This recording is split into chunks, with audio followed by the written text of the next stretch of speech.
1, 2, 3, 4, 5, 6, 7, 8, 9, 10. Royal Blue Podcast Soundcheck. 1, 2, 3, 4, 5, 6, 7, 8, 9, 10. Royal Blue Podcast Soundcheck. 1, 2, 3, 4, 5, 6, 7, 8, 9, 10. Friday show live. 1, 2, 3, 4, 5.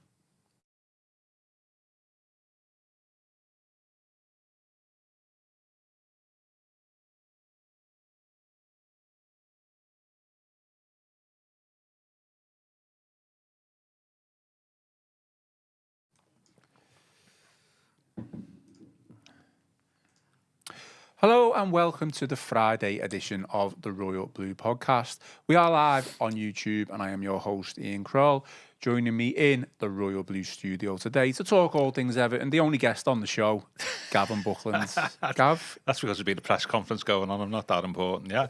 Right, so I've not been in for, I think it's 18 days or 19 days. Is that what it is? Yeah, it's definitely at least been over 2 weeks. Yeah, 2.5 weeks, yeah. Obviously finding it difficult to get you in because you're just a busy man. Well, I was in Geneva last week, so... What was that like? It was great, yeah, thanks. I've never seen the Alps before. Well, like, as a tourist, yeah. What was the weather? Cold?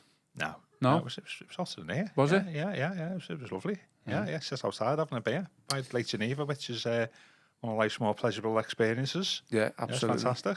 Well, you could say that. I mean, watching Everton win is also pleasurable as well. I did watch the Brentford game with my new man, because my new mate, because I'm not for the first time bumped into a French guy on holiday after my Wenger meeting, and I watched the Brentford game with a French Everton fan called Georges, who was boss. Yeah, we had a great time watching it. Wow. How did he get on to, if he was French, how did he get on to supporting Everton?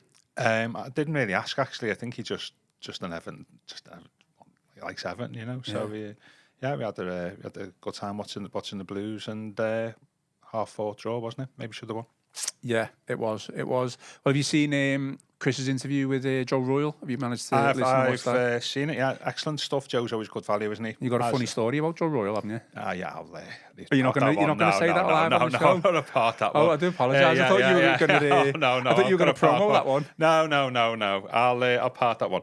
But I did... Well, Joe was... Joe's big mate was a big mate of my dad. So when I was younger, and Joe and Howard used to come round to our house when I was 4, give me money for naming the Everton team, and so I've got an old school book from ours. I must be when I was about 4. My favourite players are Howard Kegel and Joe Royle, Royl. They stay with you for your lifetime, don't they? Really, players like you when you're a kid. And thinking then back to when I was 4 when I first met Joe. 50 odd years later, you're listening to do a podcast and some of his Everton career and as a management. It's just funny that they become like part of your family, don't they? Really? No, I mean at the end. Did you see the picture that I had with him? I genuinely was like a kid at Christmas. Like I couldn't stop smiling. Obviously, I think I was 8 years old. Mentioned I was 8 years old when we won the FA Cup. So for that, absolute hero, really. Yeah, absolutely. And as one of only 2 Everton players to win trophies as player and manager. And I think he could have done. He was injured and stuff as a player, with his back. But and he played 200 games for Everton by the time he was 23. That was when it was hard. 200 league games. Yeah. That was when it was tough. With that ball as well. With that ball, muddy pitches, no defence, clogged. Getting clogged by defenders from behind and stuff. And no wonder you suffer injuries, and you possibly don't kick on from when you were younger because you're just absolutely battered.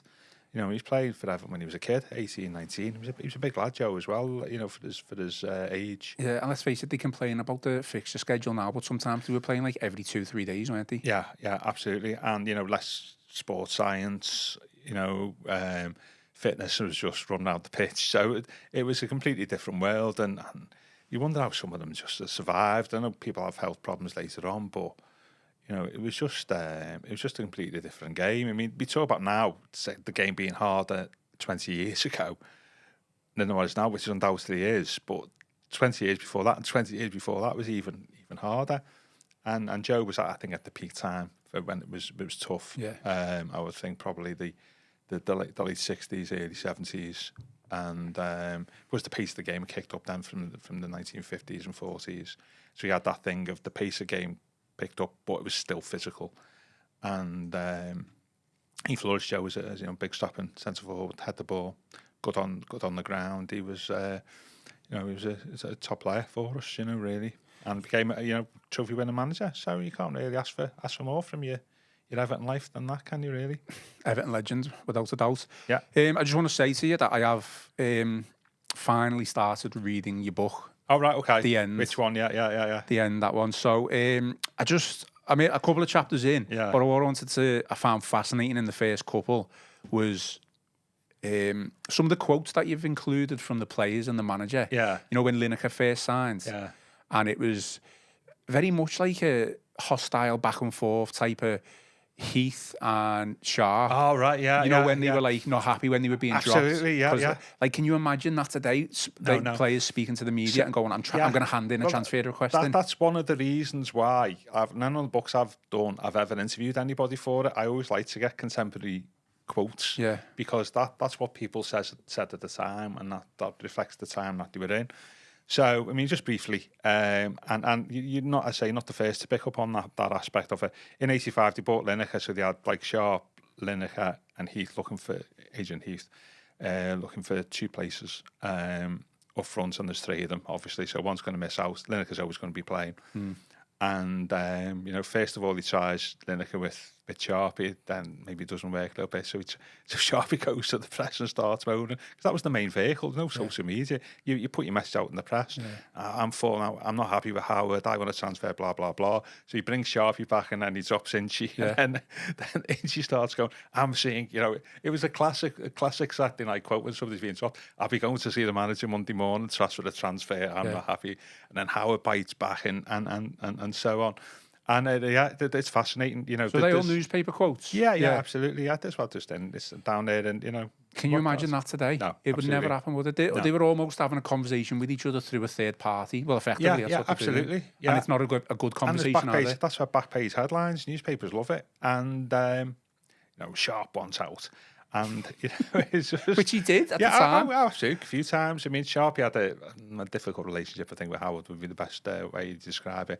Another great Everton centre forward. Oh yeah, and for I just remember that at the time, and sadly, one of the aspects of the game that's disappeared. Angry. You occasionally get it, don't you? But not to the same as I want to transfer, I want one out, and then all splashed all over the back pages.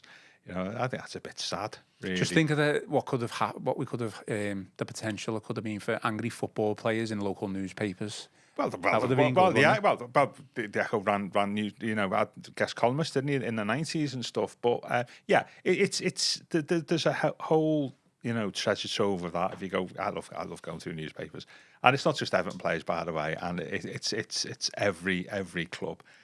It's the major headlines there when you were dropped, because you didn't have a squad.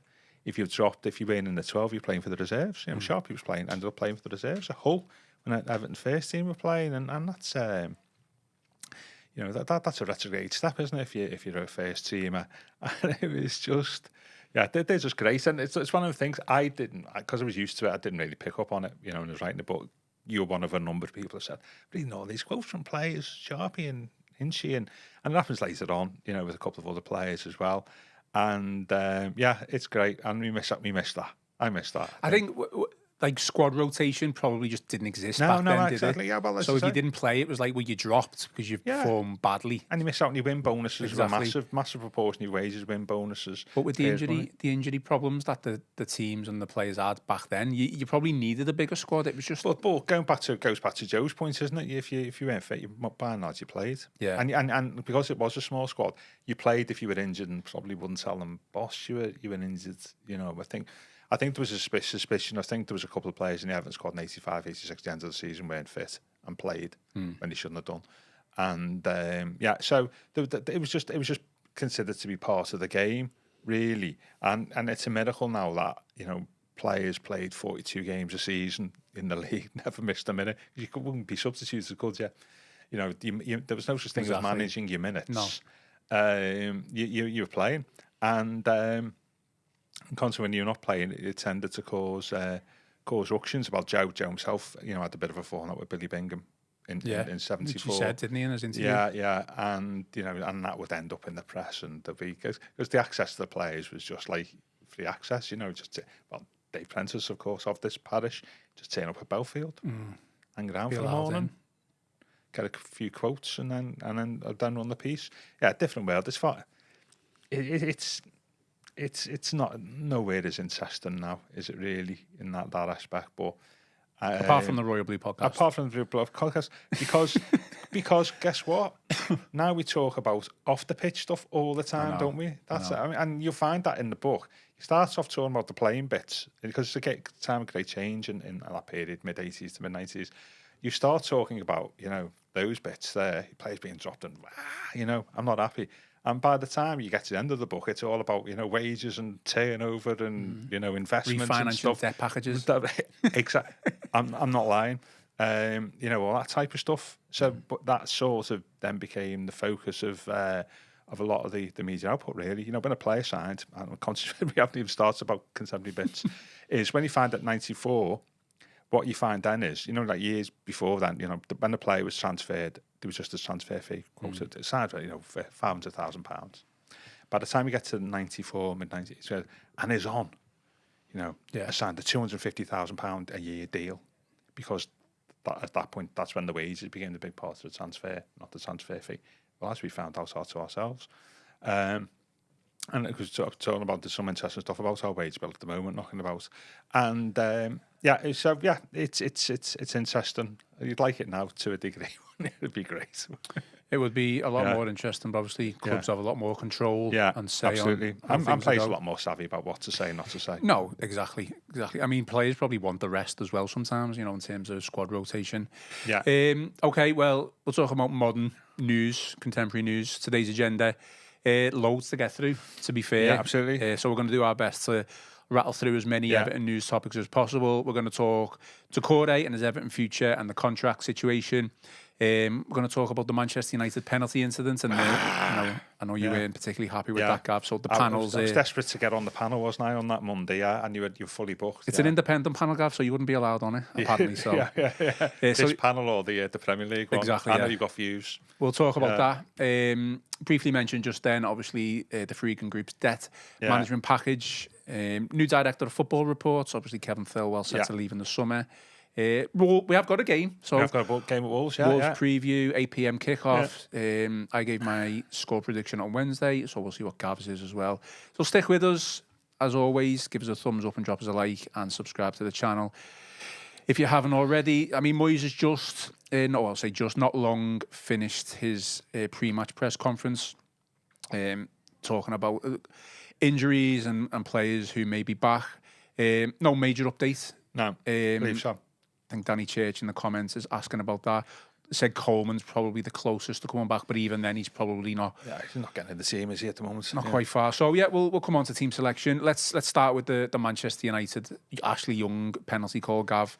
Obviously controversial call to deny Everton a penalty against Manchester United.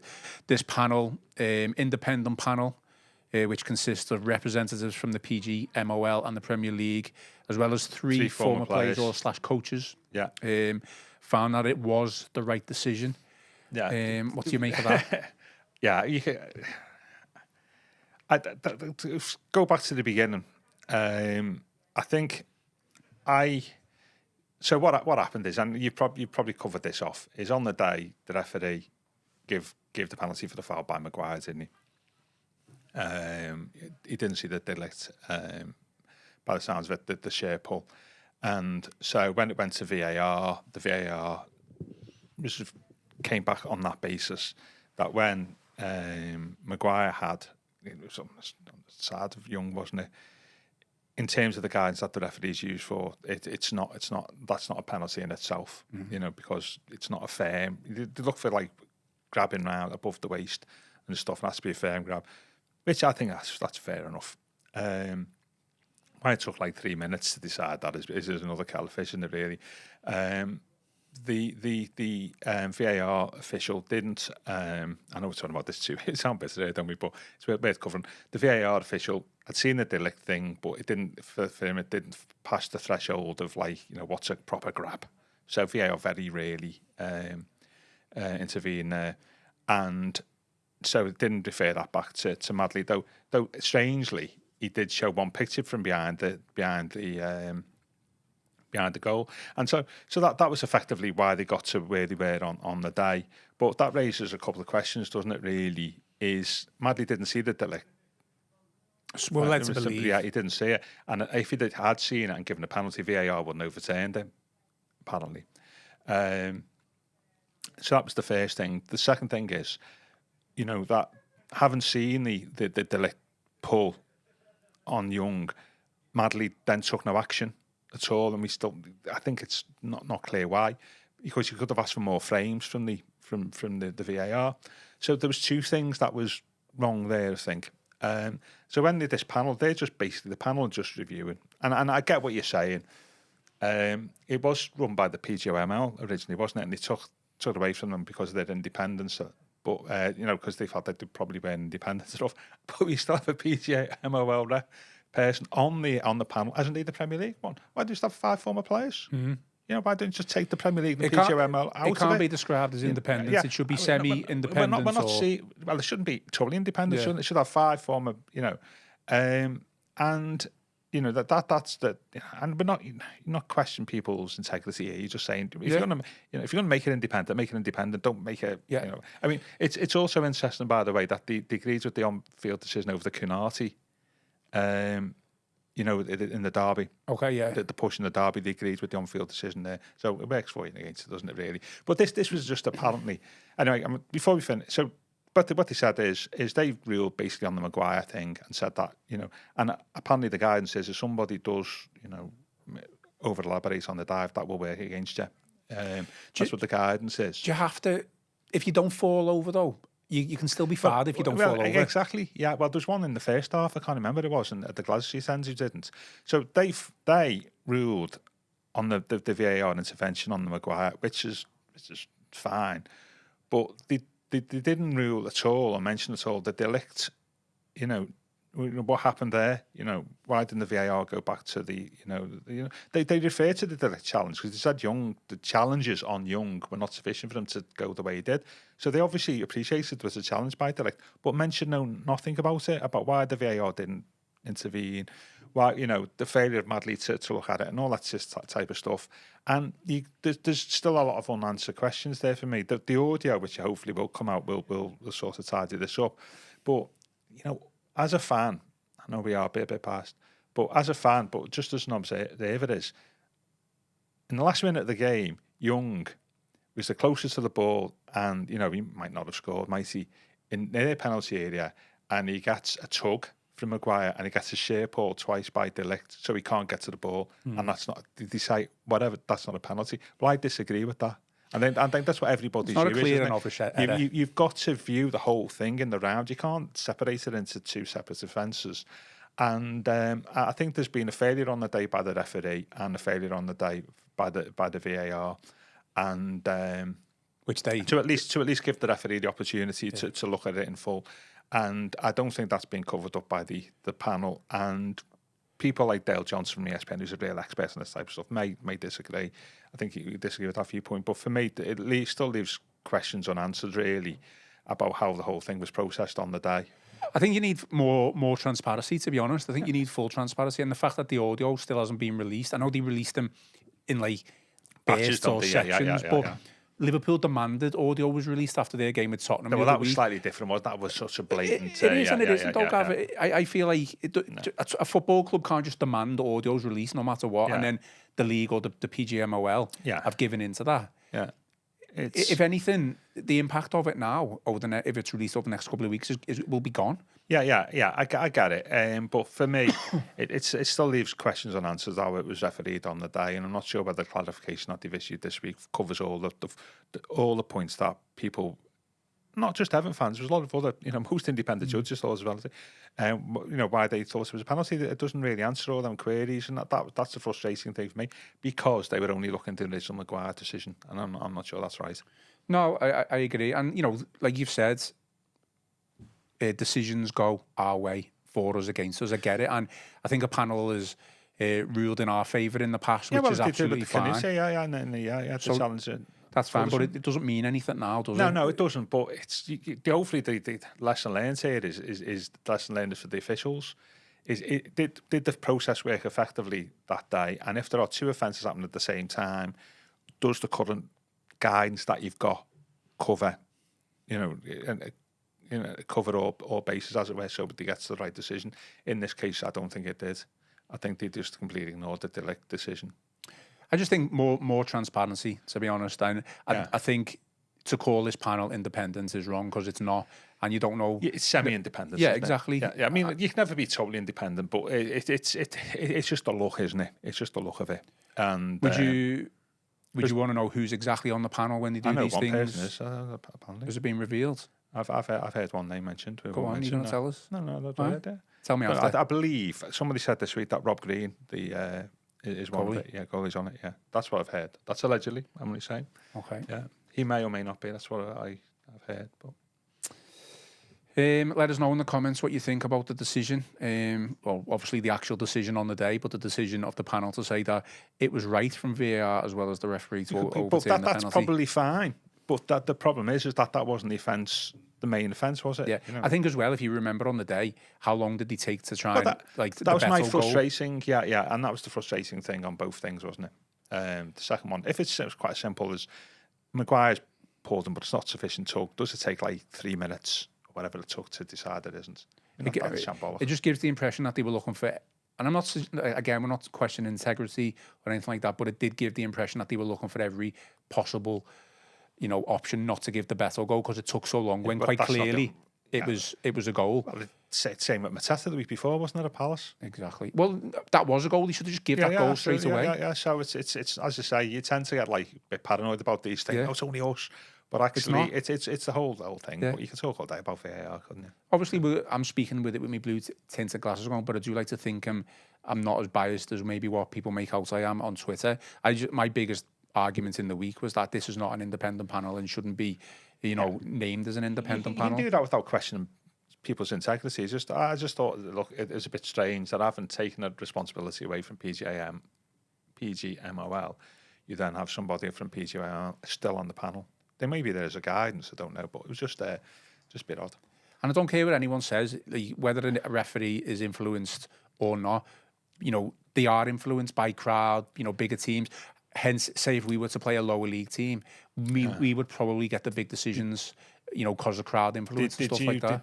They did the study about that, about refereeing in COVID, comparing refereeing in COVID and refereeing without fans. And they found that, generally speaking, fans influence referees. A crowd influence referees compared to no crowd in terms of the number of yellow and red cards that they give. And that is undoubtedly the case, as we know. It's going on for years. My stat about penalties against Liverpool and Manchester City. Yeah, that in the season before COVID, I think Liverpool Man City had 2 penalties against them. In the season after COVID with crowds, there was 1 penalty against them. In the full COVID season, like 2021, they had 18 penalties given against them. I think anyone's naive. I'm not saying that's not against Liverpool Man City. No. That's just saying how referees, I've always spoken about this on this podcast, how and it goes back to the Andy Madley thing, is referees are influenced by the circumstances and the scrutiny and the consequence of their decision. In COVID, where there's no crowds, scrutiny was a bit less. It was about get the games done, and maybe it wasn't as competitive as what it could be. Say in the first half of the season, they behaved in a different manner in that they obviously appear to be more likely to make the decisions that are uncomfortable with the crowd and the game state in normal football. Once you take that away and play, slightly different circumstances, you're obviously more comfortable giving decisions. Yeah, well, less pressure on you. You'll be able to think straighter. Yeah. And we go on about this all day, and I've spoken to you before about this on the pod many times. It's all about consequences, isn't it?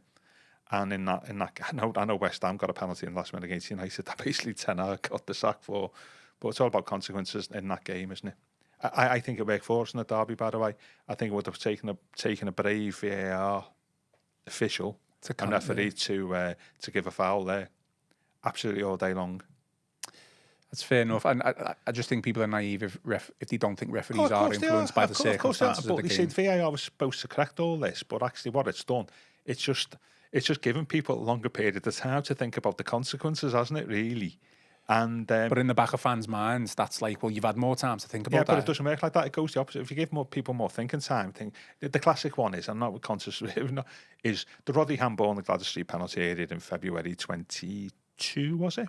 Where he quite clearly handballed it, didn't he? He knew it, the players knew it, there was no complaints, and the referee didn't give it. It went to VAR and they didn't give it, because they knew at that time that if we give this penalty, Everton equalised, that could cost City the title, Liverpool win the title, and it'd be all about this decision, and we could get stick for it. So I'll tell you what we're going to do is we're not going to change the decision, because if that the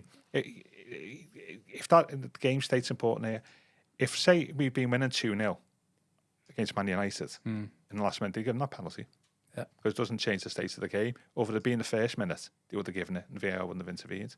But because it was the game state, I think to all important, they intervened. Simple as. I mean, the problem is this is not this incident, but incidents is just going to roll on and on because VAR's here to stay. Obviously, with the semi-automated offside decision now, that might clarify things and speed things up. Well, apart from the 8 minutes of Wolves, Bournemouth last week, was it? Was that what it was? It didn't work, did it, or something, I think. So hopefully over time that will improve. Well, I think it's closed the book this week to a degree, but still there's a few unanswered questions that we won't know about till we see the audio. Well, hear the audio, and see it on the telly. It would be interesting. Hopefully they do. Absolutely. Okay, talk about Abdoulaye Doucoure. The next point, Everton have obviously decided not to trigger a 1-year extension deal for the midfielder. He is out of contract at the end of the season, but the club basically want to try and what looks like renegotiate on fresh terms. Just give him the options of renegotiating, and I think it's a good move, isn't he? He's one of the high earners, isn't he? Doucoure. He's been injured for a bit. He's 33, is it, next season? Makes sense, doesn't it, really? I think the decision, you know what, I think we may be a bit like Pistone in 2005, where they finished them, didn't renew, but then because of failures elsewhere or lack of movement elsewhere, they ended up offering a contract. I think with Doucoure, they may just defer things, don't do anything about it, don't renew. And if we don't get the players that we need elsewhere, or we've got a bit of spare cash and he's not got a new club, they may go back to him, late in the transfer window. You know, it's a risky game, that though, isn't it? Well, but we might not need him anyway, might we? Depends to say. The book is not fully closed on Doucoure, is it? And there's an option to reopen it, but that will depend on other circumstances. I mean, he has been quite useful for us, hasn't he? But do you want your highest earners at 32, 33 at the club? No, but I think that's the reason behind it. Yeah. The issue that we've got is Doucoure will still see himself as a player who can add to any squad.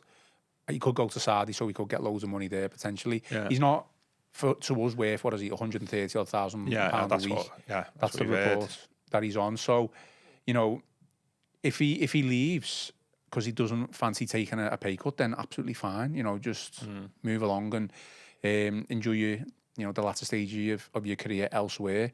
I think the club will try and enter into negotiations in time and offer him a new deal lower than what he's on. Whether he accepts that, I don't know, because I still think he could have a part to play next season. Oh yeah, I think they'll look what happens elsewhere first. I mean, what a player he's been. He's been one of the most important players. The 56 wins he's had since he joined the club, he's been in 52 of them, and there's only 4. I know there's a lot of different opinion on Abdoulaye Doucoure, and fair enough. He's maybe not easy on the eye on the ball, but he's certainly been a player for Everton over the past couple of years. And he's scored important goals, hasn't he? Yeah. And he's a bit clunky, but he's obviously his legs have gone a little bit, and he's had troubles with his hamstrings and stuff. He can do a job, but do a job at Everton as we've been over the last couple of years, and doing a job with Everton going forward when he's older are two completely different things from what we want the team to be, isn't it, really? Saw a clip of the Bournemouth game, obviously the goal that he scored, and then obviously the ending. I think it was cut together on Twitter the other day, and although it's like the best thing ever, it's the worst thing as well. Like just the feeling that you get of that game, horrendous. I just always think back to the chance that Bournemouth had, I think it was in the 10 minutes of injury time, and it was like a half volley from outside the area, and I think the whole ground just kind of took a deep breath. And in the end, it was a comfortable save for Pickford, but it could go anywhere, couldn't it? Really, that type of save. Yeah, absolutely. But fortunately for us, stayed out, and we've stayed up since, and hopefully next season, and with the way Moyes has done so far, that won't be an issue for us. I mean, the one thing is really, isn't it?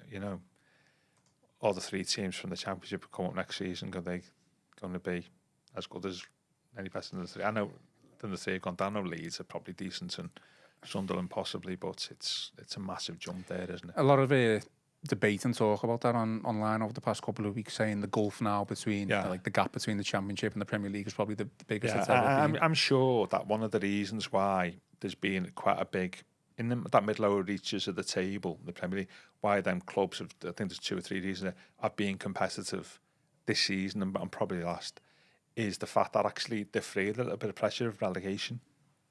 Yeah. They're not looking over the shoulders because they know that there's 3 teams at the bottom of worse off, and considerably worse off, that there's no risk to them being relegated, so they can play with a little bit more freedom, and I'm sure that contributes to it. Definitely, but it is something. I mean, the pyramid collapses, doesn't it? If you come up from the Championship and go straight down, because you're effectively operating a closed shop, then, aren't you? Of 17 clubs in the English League, it was never set up like that. I think that there's a lot to be said of obviously the players on the pitch for those 3 teams who are probably going to go down. However, some of the decisions maybe that you could look at the owners have made. I think the Southampton one is a different one because their Southampton manager who got sacked, he just wasn't going to change his style of play, and it was just terrible for them. I think Leicester, they were 15th when Steve Cooper got sacked, and they've gone worse since he's left. I would go as far as to say they wouldn't be as worse off if they kept Steve Cooper. Yeah, absolutely. I mean, they're not saying that they're completely blameless. I mean, and then do get like the accusation. I know we're going off on the tangents here, but it is relevant to us, isn't it? That they come up and trying to play, possession pep football when you come from the Championship is not necessarily the best thing in the world. And I think Ipswich have had the poor season, but I do think it's the 17 clubs that know they're going to stay in. I think for some of them, it's made them a little bit more positive and play a little bit more freedom. Maybe, but then over time, complacency could potentially kick in, couldn't Possibly, it? Hopefully not with us. We'll be looking up rather than... Not with Moyes in charge. I don't think Moyes does complacency, does he? Absolutely not. And I think Joe Royle said in his interview, it has looked bad over the past couple of years. However, with Moyes in charge, it's not going to get worse. And, well, you would hope so. You would hope so. But it's early days, yeah. Okay, well, we're going through topics quite quick here, which is good because we've got plenty to get through. We can go back to our 85, 86 player revolt conversation. Yeah, we can do. We can do a podcast special on that. Friedkin debt management and that side of things. So Everton have agreed a new financing package for the club's landmark stadium. The Blues have secured a long-term £350 million funding deal that rearranges the lending already in place on the waterfront. I mean, we've already started talking about off-the-field matters, Gav, which we always joke about. Obviously, Friedkin's getting the house in order. Well, yeah, and this was always going to be the end game of this, wasn't it? Of consolidating debts and repaying debts, and then getting a long term. 50 million a year, I think, to the benefit, is it? Well, that's what's being quoted. So I think there's a couple of things here to pick up on, isn't there? Really, is building the stage is an expensive business, isn't it? Really. And if you think, and I mean, it's also shows their clout, doesn't it? Really, because I think JP Morgan and the Friedkin Group's bankers, aren't they? Being a good relationship with them, selling it, putting it out there, and I think it was oversubscribed 4 times, wasn't it? So there's a lot of interest in it. It's obviously the benefit for us because it'll say, we've gone from having 3 or 4 payday loans to one, which Friedkin's one of them, to one consolidated loan. Because we paid off some of the debt a much smaller amount, but it's still a lot of money. Even regarding how much money we've saved, because if you think about it, I think you read stuff, don't you? 350 million quid. If you borrow that at say 7% interest rate, that's £25 million a year. That's got to come out of whatever income you get from the stadium. You've got to pay 25 million quid in interest just for building it. Which is which is a lot of money, isn't it? You know, Spurs were quite lucky because they got in before COVID when interest rates were low. I mean, Spurs' interest rates on what they borrowed was like 2.6%. So we could be paying like 2.5 times greater interest rate than what Spurs have done. Who borrowed a lot more than us. So if you do the math on this, it shows you really how the stadium is great. But you've spoken about this in the pod before, is the financial impact for the good of the club has probably been a little bit overstated, hasn't it, really?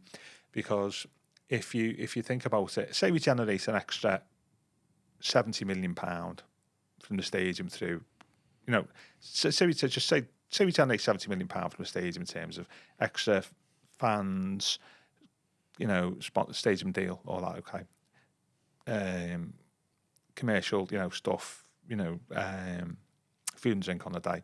Call it £75 million, but you've got to pay £25 million of that straight away in interest. I mean, that will change over the time. So that's 50. So you've got 50 million left. But we already get about 15 to 20 million left from Goodison, don't we?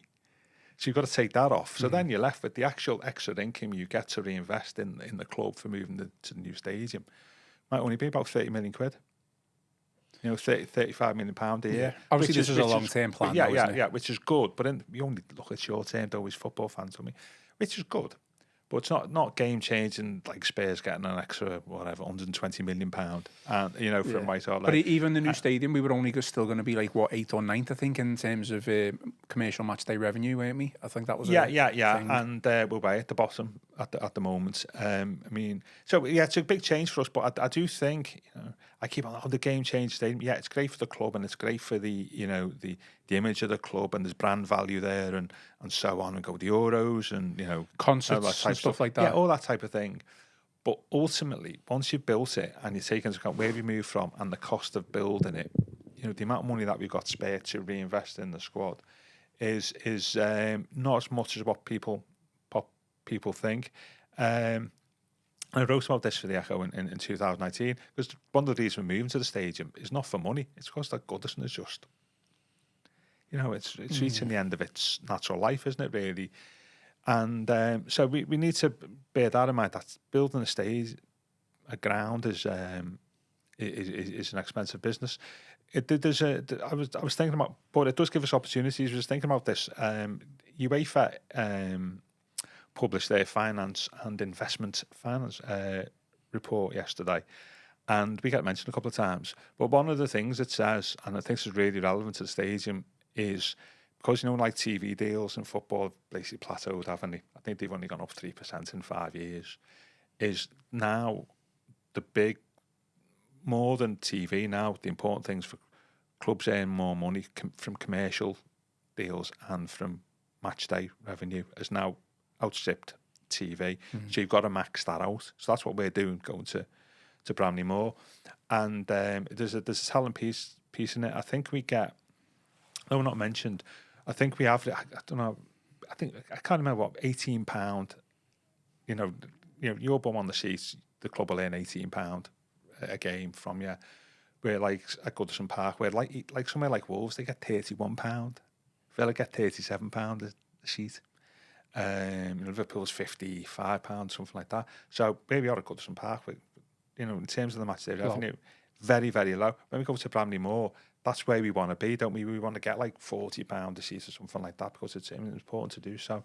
So that's really where it's really important for us to get it right, and also the extra commercial income, because that's where football's going. It's sort of heading away a little bit from TV, because actually there's not a lot to do about TV. It may go down in the future. The whole Bramley Moor thing is so important for us, because that'll enable us to at least keep up with the Wolves and the Aston Villas and the West Hams of this world. Because at Goodison Park we couldn't possibly do that.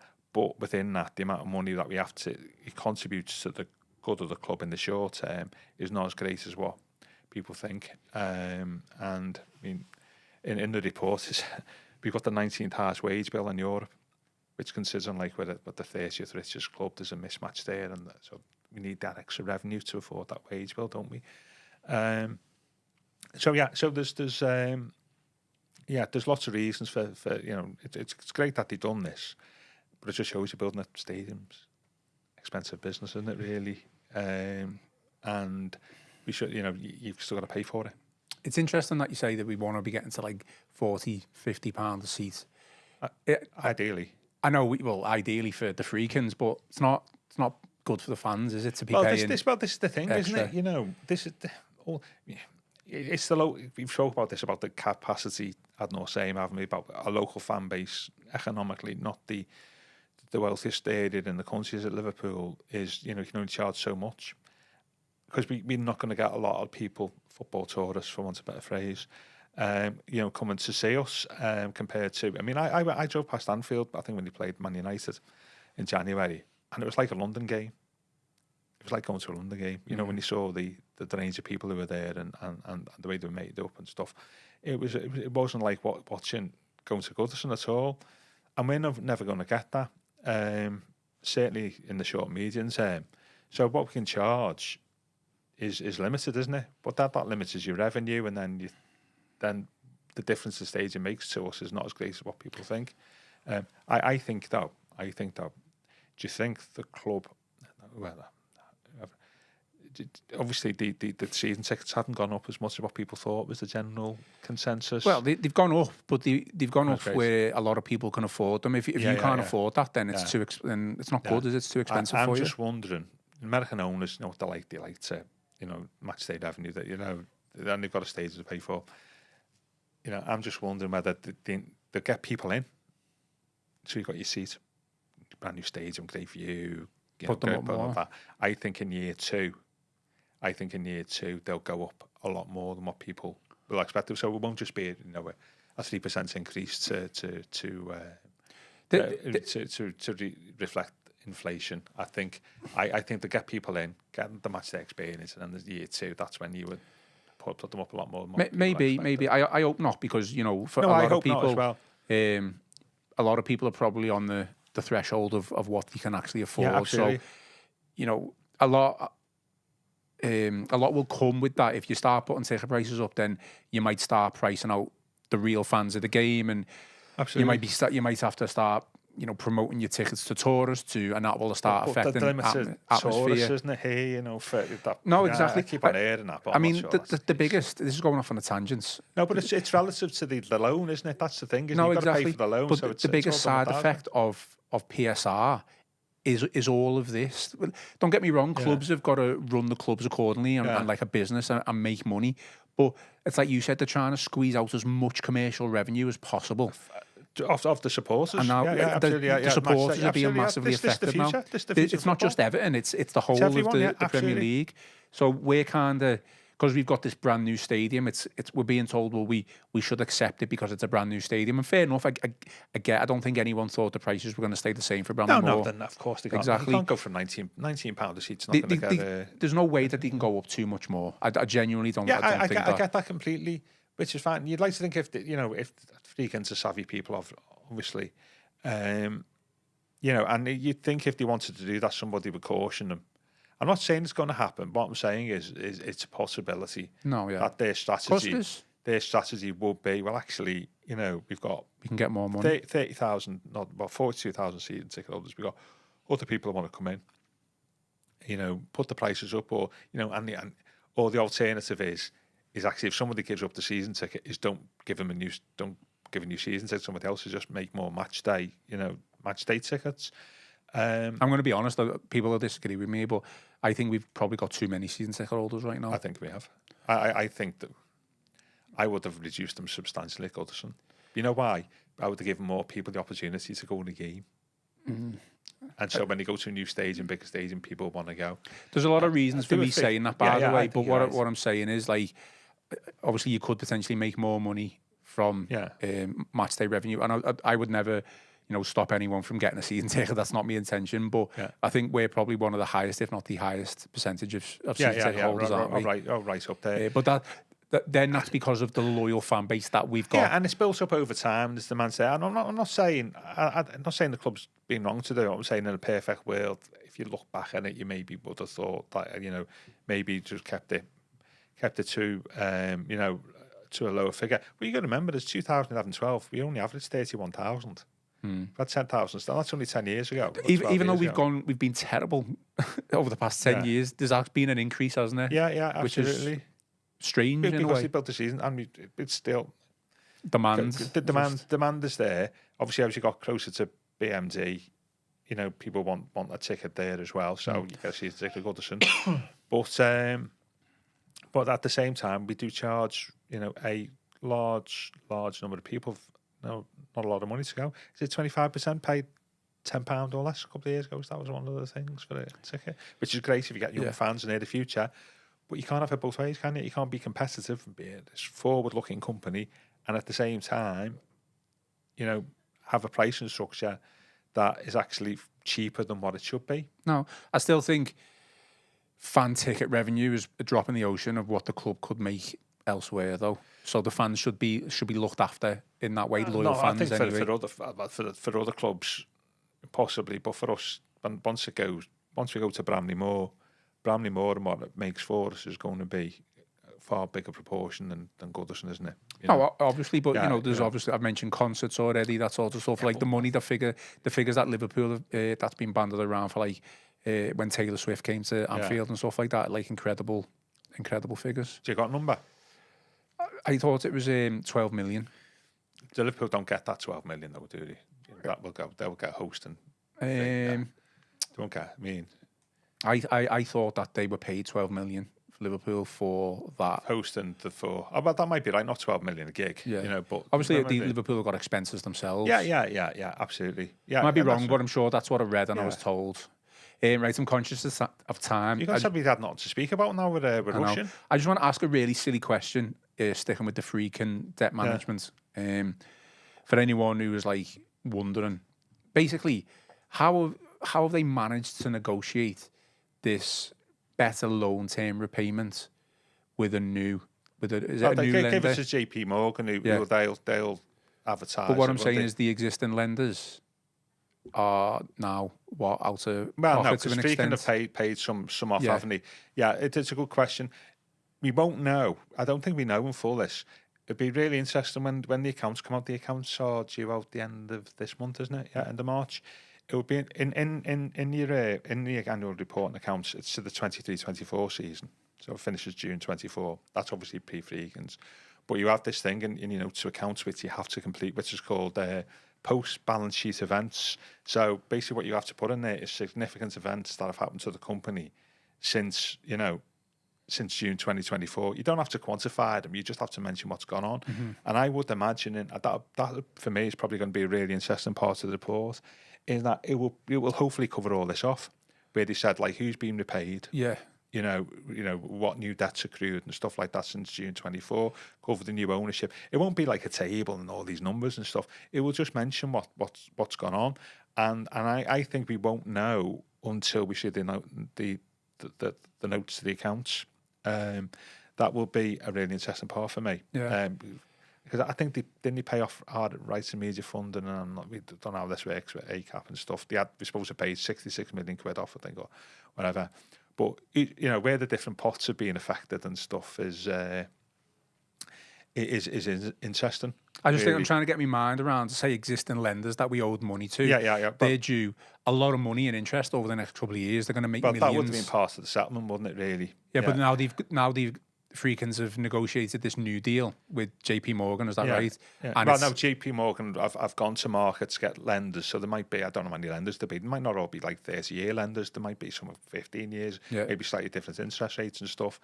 But we won't know until who's being paid when and how until we see the notes to the accounts probably. But I do know the anecdotal stuff that's out there is not that they paid rights and media off and paid some of the ACAP stuff, and so they took over the debt from 140 million from Bell & Downers, didn't they?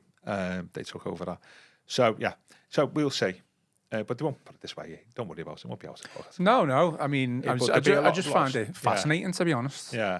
Really interesting, and obviously the club's future is in we the had hands of... and the other interesting thing is, I think as part of that is they've also offered we can borrow another 130 million for working capital.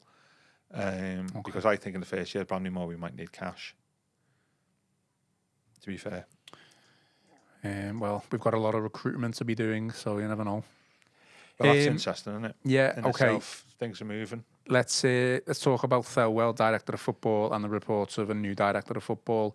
We talked about Kevin Thelwell leaving or set to leave the club in the summer on Wednesday's show, which was with me, Connor, and Chris. So you can go back and listen to that if you want. I've listened to it. But reports have since suggested that he could leave before the summer. Makes sense, that, doesn't it? Yeah. Makes sense. Like as soon as it's not been officially announced, but the new music is going to go, and so when I have to. But what purpose does it serve?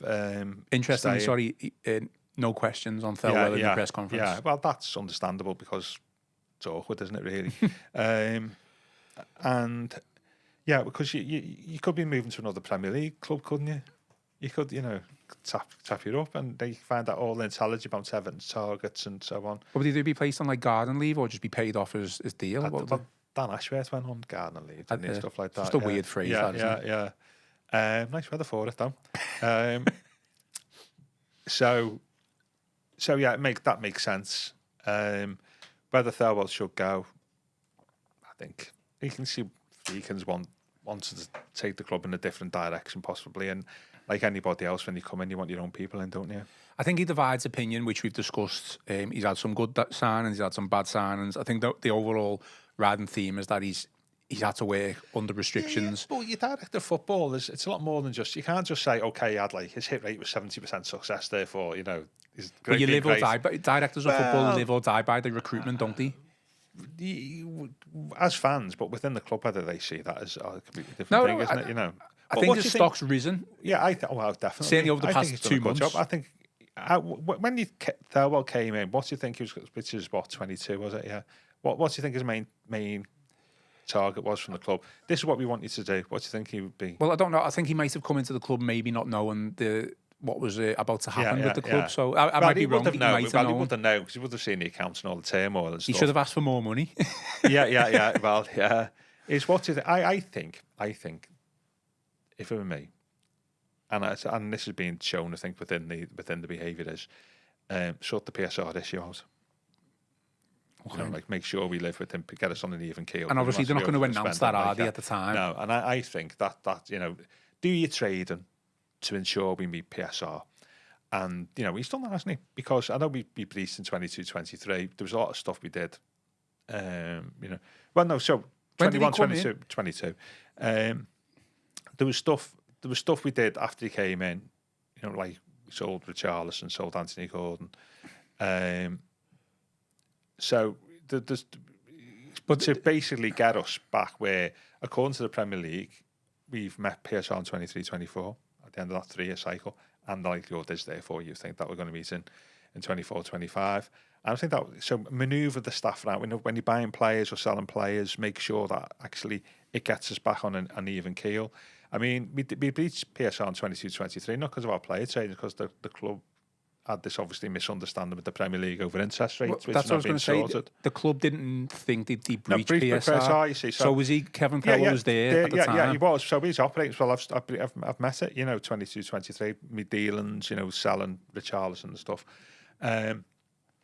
So that's been reflected in the deals we've done for Beto, for O'Brien, which are don't pay now and pay later, and also with no cash as well. So not only PSR, you've got very little cash to work with.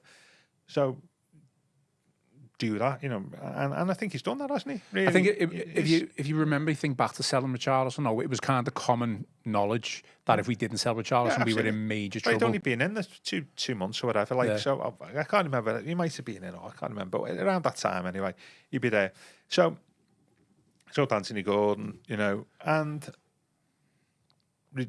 try and get the wage bill down, the cost of the squad down. So that's would have been his job. And within that's, we've had some clever buys and sells, haven't we, really, in that time? I think you would say, getting on to recruitment, I don't think some of the loan deals have always been great, have they? Hit and miss. Yeah, I think the permanent deals have probably been more beneficial for us, haven't they? Obviously, in Arne, we sold as a profit.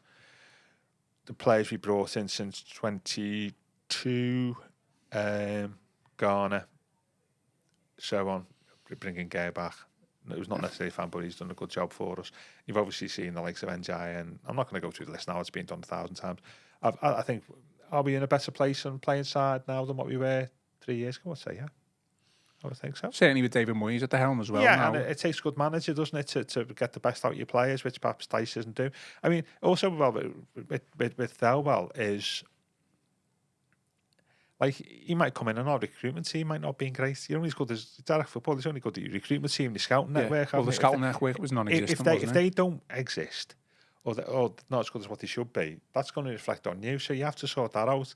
I would say the one thing he had spoken about, which I think he probably, I don't think he could, probably low on the club's list of priorities in that time is the academy.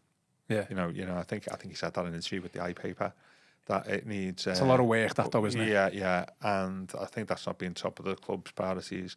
I also think he's been quite lucky, or unlucky, whichever way you look at it, in that the interference that some of his predecessors had from Mashiri probably disappeared, didn't it really, in his last 18 months or so? Mm-hmm. That he could operate without, like Mashiri, going away and buying players. He was free to do, what he needed to do without interference from others. So I think that was probably beneficial for him. And I think you've got to throw Dice in the conversation. The two of them collectively have done a good job for us, haven't they? Well, I know it didn't end well for Dice, but never ends well for most managers. But in terms of I think like a number of people, history look back on Thelwell and say he's done a good job. His stock has certainly risen with the players. I think if you think if you go by his job was to keep us competitive and get competitive players in while reducing our expenditure so we can meet PSR. I think he's probably done that job, and then some. I think. What would you do then if it was you in charge? What would you do next then? New director of football, or would you? Tell you what, they're putting a lot of faith in Moyes, aren't they? That's what I mean. So would you kind of just hand the reins to Moyes himself? I mean, there has to be other people involved, doesn't it? Because it's not sustainable, isn't it? When you got the manager doing everything. I think Liverpool found that out with Klopp, didn't he? Yeah, the Bobble from the View from the Bullens has reported this week that Everton are in talks with the former West Ham head of recruitment, Rob Newman, who has worked with Moyes previously. That's not director of football, though, is it? I don't think he was head of recruitment at West Ham. This is slightly different role, isn't it? I don't know. I mean, I think we get. I'm conscious of time here, and it's for another day. When we do is. I think we get a little bit too het up over director of football manager relationship as if that's the only relationship in the club. But you do need that to work, though, don't you? You do. But for me, other relationships have to work, don't they? For me, on a day-to-day run of the club, the most important relationship is between the head of performance and the manager. So like talking about players' fitness, rehabilitation if you're injured, all that type of training, all that type of thing. Mm-hmm. When somebody coming back, the manager wants them to come back. Head of performance saying they're not fit enough yet or whatever. All that type of thing. Is that on a day-to-day basis? That's the most important relationship for me to get right. If that fails, then in some respects the whole team falls apart a little bit, doesn't it? Really. I think for the director of football and football manager, coach is at a higher level on a day-to-day running. I think it's the performance head, head of fitness, all that type of thing, and the manager, which is the really important relationship, because that's what you see the impact of that straight away on the pitch, don't you? I mean, there's that fact, isn't it? 80% of all the pay bill is in your best starting 11. Mm-hmm. So it's necessary to keep them all fit, because that means you get what you pay for and helps your performance. So. I think that's the most important relationship, and I think that's hardly talked about, and it should be. I mean, I gave my thoughts on the director of football on Wednesday, so I'm probably going to repeat myself for anyone who's listening to this. Usually, in modern football, you'd have your director of football who's appointed and is in charge of all the football operations, and then ideally they're the person who appoints the manager, because the director of football is the one who's overseeing or how the club want to play, recruitment, everything with regards to that. And We've just never managed to do that in the past 10 years. Quite a lot of the clubs not had managed to do it as well, haven't they? Really, it's. I mean, we've not managed to do it because of or be successful. Yeah, because of the interference from the board. The errors that we've made over the past couple of years have been glaringly obvious as to why it hasn't worked, and we've had an owner, a chairman, a chief executive, all having their say as well. Absolutely. Too many chefs in the kitchen. And we've spent the best part of 4 years now trying to rectify those errors. I mean, that happened at the 2016 to 2000. When did Ancelotti spend all that money? 220. You know, we spent, and appointing Ancelotti was just a major mistake. So we spent 5 years literally paying the penalty for that, haven't we? Because the direct football model didn't work, because the running of the club was dysfunctional in terms of transfers and footballing operations, and that was basically, I think, admitted by the club in the submission, wasn't it? Really, where I think they said, like, Bill was looking at some players and other people looking at others. Well, no, it had to be signed off by 3 people. The transfer, didn't it? Before it was. There was a statement, wasn't it? Bill Kenwright is looking after Donovan Calvert-Lewin. There was a statement in the first. So that was the reason. It was the meddling from others, wasn't it? Yeah. And but we paid the penalty. Obviously, the way the season's gone now, we've sacked Sean Dyche, so we've had to bring a manager in who's shown that he's more than capable of taking the club moving forward. I think in an ideal scenario, and it's not really ideal, I'm saying if Sean Dyche had kept his job and sought out his time in Everton, he probably would have, his contract would have run down and he would have left. Yeah. Then it would have been a rebuilding process in the summer. Probably a director of football would have come in. Yeah. And what I'm saying is he probably then would have hired the manager, and it probably wouldn't have been Moyes. I think that's a really good point. But now we've got Moyes in, who's turned the club around in a short space of time. Yeah. You can't then just go and bring in a director of football who's going to then go and tell Moyes what to do and who to sign. I think that's not going to happen. I'd say, take your point. The Friedkins, what the Friedkin have in the summer regarding the football operation is probably completely different than what they were anticipating when they took over. Exactly. I think that's a very good point, both in terms of who the manager is and how you structure your football operations around that manager. I think you're almost saying it right. But the problem with this, though, is succession planning. Say, for instance, if Moyes was to be successful, and hopefully he will be, if he was to leave in, say, 3-4 years' time, or say he was to see out his contract, what's that, 2.5 years or something, isn't it? Imagine if he's done really well and he just thinks, I've had enough, I want to retire. Potentially could be offered a new contract and stay on. But say, for instance, let's just say he wins as a trophy and he thinks, right, I want to go out on a high. Yeah. But then what you do next, succession planning. You've seen it in the past where clubs have had great managers in the past and then they've left and the football club has just fallen apart. Yeah. There does need to be an element of succession planning, even now, for when Moyes leaves. I think they've shown a lot of faith in Moyes, to be honest with you. Too much in a way? Or? I think so, yeah. Okay. I was talking about this on Saturday night to somebody. I said, I love Moyes, great, I love it. I know bigger advocate for me, but he's come back, he's done well. He's only had like 10 games or something like that. At such an early time in the tenure, they're making, they make it turn out differently. I think it would be very unwise to build the whole thing around them. Exactly, that was my point. Since your succession planning points and stuff like that, you've got to make something that's sustainable in whatever operation you have that's sustainable. Hopefully he sees that as well himself, though. He's savvy. By the way, I trust him with recruitment, by the way. It's just the next couple of years after that. You don't want the club falling off a cliff if he was to leave. But at the same time, you want checks and balances there, don't you? And so it would be interesting, but I think your point's well made, isn't it? I think their football operation in the summer will be radically different from what they were anticipating. It will be interesting to see what happens there. You suspect there'll be some sort of hybrid thing, wouldn't you, really, where there's Moyes and a couple of others. That's what you've heard, hasn't it, really? Rather than a de facto director of football. But as I say, for me, I don't necessarily agree that the whole thing falls apart. Should be on one man. Because of the relationship with the director of football and the manager. I think there's other important relationships at the club that, from a day-to-day, are more important. Yeah. Well, I mean, it's looking like he is going to be the numero uno with Numero Numo, whatever it is.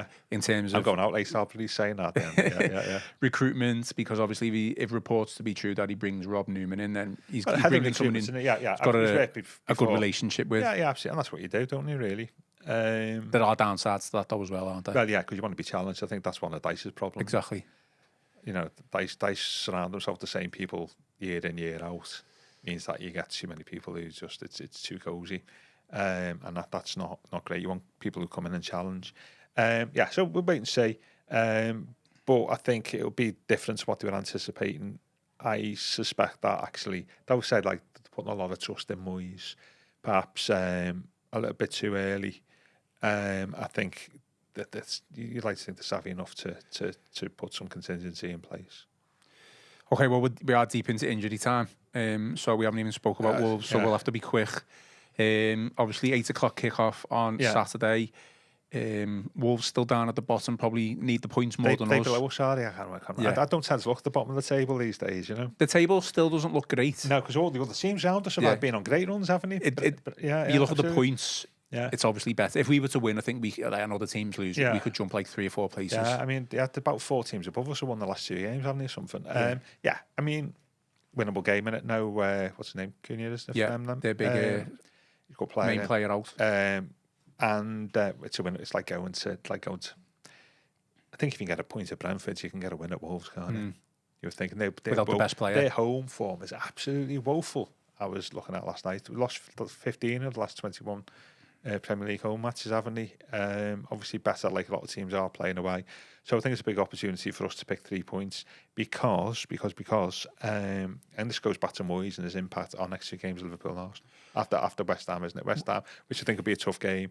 Then we've got Liverpool and Arsenal. It would be nice if we could pick 4 points up over the next 2. And then you'd think that is without a doubt safe because obviously April's just a nightmare. People are talking about like getting to mid-table and stuff, but when you see the fixture list, Chris Beasley was talking about Europe before Brentford.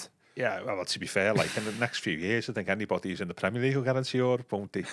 Which is an opportunity, which is for another day, isn't it? So, yeah, I think we can get a win there. I'm going to go with 1-0. Typical Moyes, Brighton performance. And I'll be looking forward to... I think we can't... I think we need to say congratulations to Moyes and Beto for being nominated for the... Tell you what, at Christmas you would have said Beto, one of the players of the month for February. You'd had long odds on that, wouldn't you, really? Ange's in it. That's a weird one. Has Tottenham been winning? Yeah, they've had a couple of wins, haven't they? But I don't think he's been pulling up any in his hands, hasn't he, really? Well, I don't know if me and Tony had a really good debate about Beto because he was he jumped on his back, to be honest, when me and Tony Scott, I mean, he jumped on his back after he missed those 3 chances, and I thought it was really harsh, to be honest, to do that. But podcast. It happens, doesn't it? Really, I think he's done a great job for us in February, and we hope he conceivably win it, couldn't he? Really, but he's had a great season, and he needs to sustain that, doesn't he? Really, judge him over a sustained period of games, isn't it? Let's face it, Calvert-Lewin went 19 games or so or something without a goal, so and he's still getting in the team, but we all know the reasons for that. Right. I'm not going to have time to answer any questions, but if you want to just tweet me or Gav about anything. All right. Pick a question from there before we go. Any question? Pick a question. Well, you give me your prediction while I pick a 1-0 for Everton. 1-0 for Everton. Beto. That was too quick for me, Gav. I need to find a question. I always think that we should ask. I'll at least put one out there. So you've got a random chance of being selected. Okay, Kraft Matthew. I've kind of discussed this, but with Thelwell going, what structure do you think we will adapt for next season? I think Thelwell has done a good job, so assume we're looking at a different structure. Yeah, I think so. Yeah, from what you hear and read, it's not be a specific director of football comes in. It'd be like maybe 3 or 4 people who are involved. In the football operation. What do you make of the Kinnear CEO situation? Angus Kinnear, Angus Kinnear, sorry, he's had a quite a wide range of roles, hasn't he? Don't know him from day to day, but when you see his CV, I always think though, because people talk about like commercial stuff and all that, and what's being done at Leeds, I always think it's very dangerous to compare that to Everton, because Leeds are a 1-club town. And the commercial opportunities in a 1-club town are far greater than if you're in a 2-club town, particularly if the other club in the town is one of the biggest clubs in the world. So whatever commercial deals you do at Leeds is not the same as whatever you would do at Everton. That's the one warning to put there. Yeah. Jeff Thompson says, I mean, obviously as an opinion, Moyes doesn't like the director of football model. He likes to control all aspects of the club with people under him doing the scouting and running around. That's a fair shout, isn't it? I think he's been quite vocal in previous interviews about that recently, before he got the job. It's just be a different way of working. But if they do give more power to Moyes, the Friedkins, it's I think that's a little bit worrying for me. James Graham says, what does Gav think of the Club World Cup new prize money? What, the £1 billion? What's Gav think about the Club World Cup? Well, goes back to what we were saying before about football finances. If you see you don't want to read the latest UEFA report, you see just the advantages of being a global club, what that gives to you financially. So there's me and you to a man, I say, get 34 million quid off Bramley Moore, that'd be great. But I think the prize money for the Club World Cup, it dwarfs that, doesn't it? If you just for the pairing in it. And I think there's part of a wider battle, isn't it, between UEFA and FIFA. I think, I was talking about this week, UEFA and FIFA will end up like, like in boxing you have all these like different governing bodies. UEFA and FIFA will end up like the WBC and WBA of football. Will have their own world champions. They'll have their own European champions because that's what makes the most, like in boxing. But actually, it's you can make more money by having 2 world champions than 1 world champion. And I think that's the way it'll go. I think people are aligning themselves to UEFA and FIFA, and I think the Club World Cup is the first. Is the first like sort of movement of that, where that's now going to be in competing with the Champions League, isn't it? It'd be interesting. Interesting thoughts. I think that's what that will happen with, because all sports ultimately follow boxing, don't they? I think that is ultimately the end game here, isn't it? With the 64 team World Cup as well. Did you see that yesterday? That's ridiculous. But ridiculous things happen in football, and don't even get me on to the having concerts at our time in the World Cup.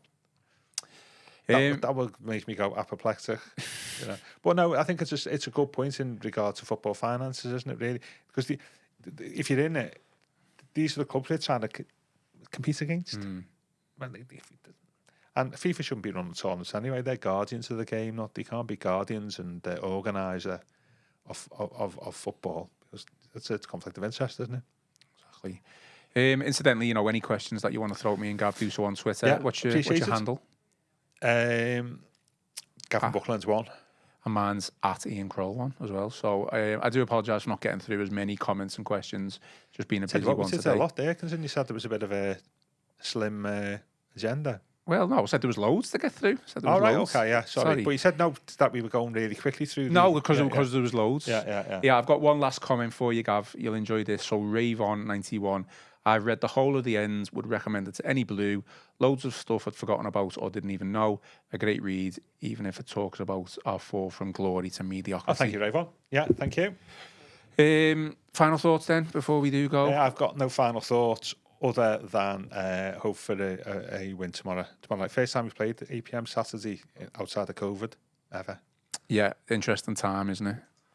But we will. It's got contractual obligation game written all over it. This hasn't it really? BT. So obviously, should it be the 12:30 game, and it's been changed to 8 o'clock? Yeah, I'm not so sure. It's definitely I might be wrong on that. Why is it not the 12:30 game then? Well, I'm going to be out and about in Liverpool city centre, so I guess if you're there, come say hello to me and Gav wherever we may be. I don't know where exactly we're going to be, but hopefully, as Moyes said, usually 8 o'clock. He's usually a bottle of wine down by then. The Saturday night feeling he talks about. Exactly.